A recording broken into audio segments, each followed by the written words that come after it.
All right, boys, let's move on to tight ends. Let's knock it out. All right. I'm going to lead off just because this piggybacks right off of what Jim said a little bit. I like a lot of tight ends this week. If you guys want to read my article, it's online. But I'm just going to go with some of my minimum price guys. I like Dan Arnold for the Panthers. I know there's a lot of mouths to feed and there's McCaffrey, but Dan Arnold showed flashes last year for the Cardinals, enough to get himself a starting job with the Panthers. He's 2,600. He's the cheapest starting tight end on the slate. If you're on the Darnold train like we are, Darnold to Arnold, match made in heaven. I feel like that's about to be a boom this year. Darnold, that's around.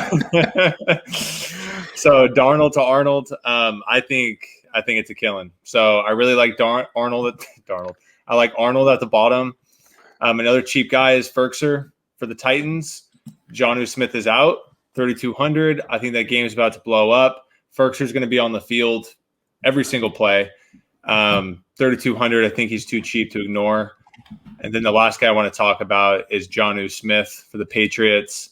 Hunter Henry's been hurt. He hasn't been practicing for him. I mean, that doesn't even matter. They're going to be in 12 personnel, 22 at all times anyways. Yep. But at 4,100, I think Jonnu and Josh McDaniels offense, Mac Jones with his precision, not going to be scrambling. I mean, we know who the ball is going to. Jonnu's a freak. We've seen it. He can catch the ball 3 yards and take it up 80, just like any receiver. He looks just like A.J. Brown when he's out there. So, yeah, those are my three guys I'm going to go low for. But, yeah, I like a lot of tight ends this week. What do you guys think? Dig it. Jim? Yeah, I mean, I'll kind of do the same thing. I mean, I don't know if we really need to talk about Kittle and Kelsey. I mean, it's no. I think I love Kittle. I think he has an opportunity, especially on the really, really, really, really poor safety and linebacking core of the good old Lions. The Lions actually had decent corners. They got Jeff Okudah from last year, who they drafted, who's actually a pretty nice player. So I think the middle of the field is going to be somewhere where the Niners can really, really gash them if they want to on some of that play action stuff. So, I mean, I don't know if he's going to have a ton of catches, but it might be like 4 for 102 and a touchdown or something like that, which would certainly, I think everybody would sign up for. I think Logan Thomas is a fantastic play. I mean, he's a little bit higher price than I would like at 4,600. I still love it. I think here's how I like to think about it with tight ends, though. 4,600. What would you think about him if he was a wide receiver at 4,600 with his volume? Yeah, he's cheaper than Mecole Hardman. Yeah, right. These tight ends, some of these guys, I mean, at least 5 of them are wide receivers. Yeah, they're just in the tight end category. Let me really look. We're looking for 3x out of our tight end, right? 3 to 5x, and 3x for him puts us at about 15 points. It's fine with me, right? It really pains me to scroll past Irv Smith. I mean, it's just actually hurts. Hey, look for Chris Herndon to step up this year, though, after Adam Gase just threw him in a ditch last season. Telling you.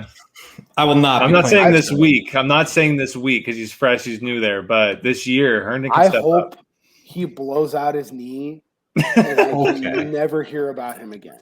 I thought we would make it one show without you saying that. I have been hearing for years now. Oh, this is Chris Herndon's year. It's his for years. He's been without a Gase. The guy just maybe everybody should just cop to the fact that the guy just fucking sucks. All I want you to do is just post this part of the video and save it for later in the year when Herndon's fucking going berserk. He's not going to go berserk. That's fine. if Chris Herndon goes berserk, then that's great. I'll play him in week 17 when he's doing nothing but catching meaningless passes. Right? I mean, Chris Herndon. I mean, all right, take it easy. I just gave fucking 5 years off Jim's life.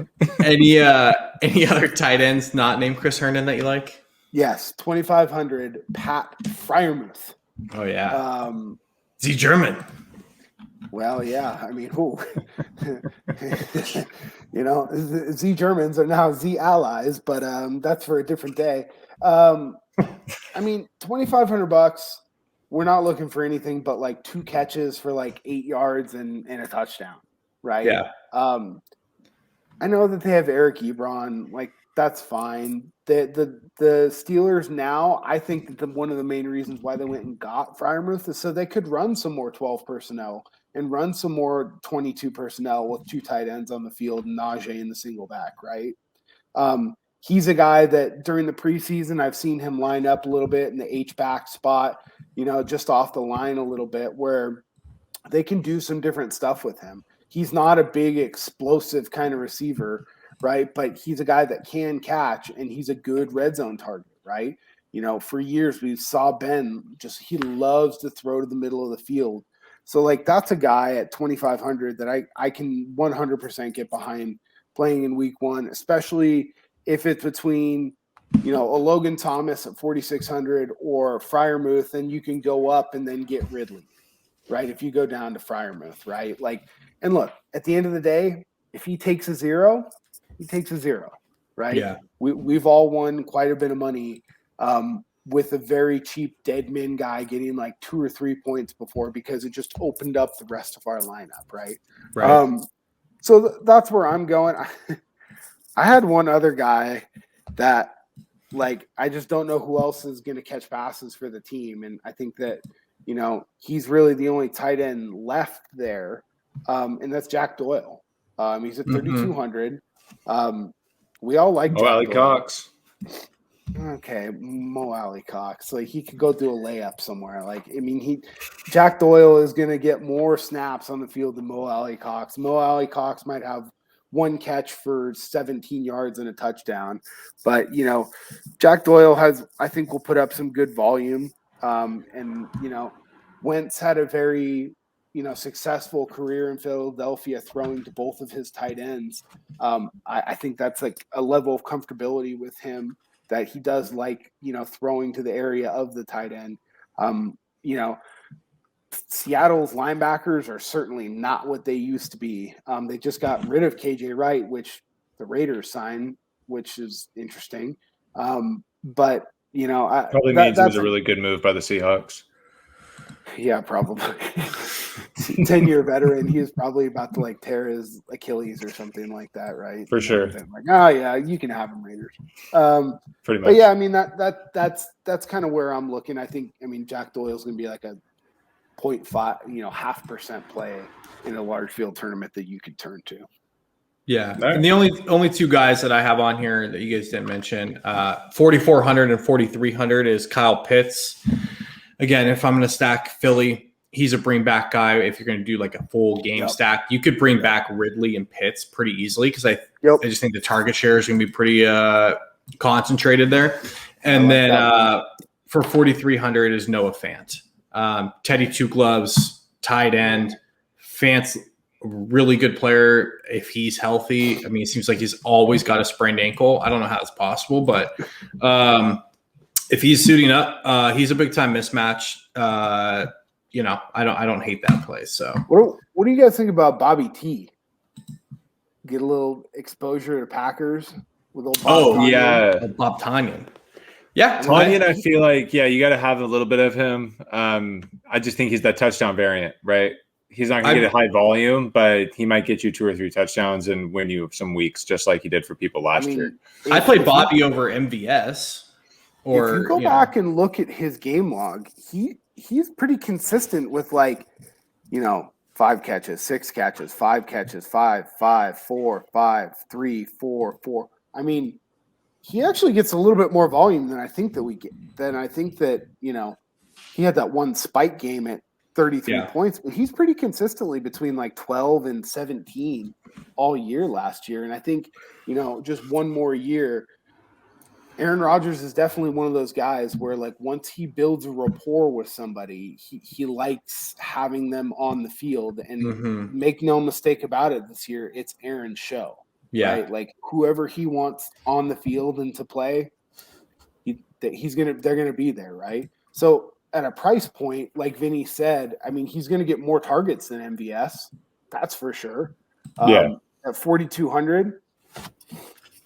Yeah. He's somebody that I have circled For sure. to look a little bit deeper into. And if he's really just going to be like off the map ownership wise, I mean, if I like Rodgers, Tanyan's somebody I have to consider putting in my lineup. No, for sure. If you have Rodgers, I feel like Tanyan kind of has to be in there. And he might be somebody, this is kind of a little bit of a risky lineup build, but kind of rolling into stacks, right? And talking about some of the stacks that we like, a weird stack that I've, just messed around with, Rodgers, Jones, Tanyan, right? I mean, it's one of those stacks that's like, it could be bad because Devontae Adams could have 3 touchdowns. Like that could be a problem. Yeah. But Devontae Adams could only have 1 touchdown, and Tanyan could have 1, and Jones could run 1 in and catch 1. Yeah. Right. And then you're really just kind of setting things apart because that's not something that a lot of people are going to do. Right. People will think about stacking. They're going to stack, Rodgers and Adams and Lazard. Right. Yeah.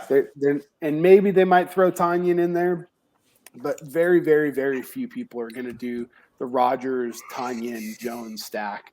So that's just kind of a more off the wall stack that I liked.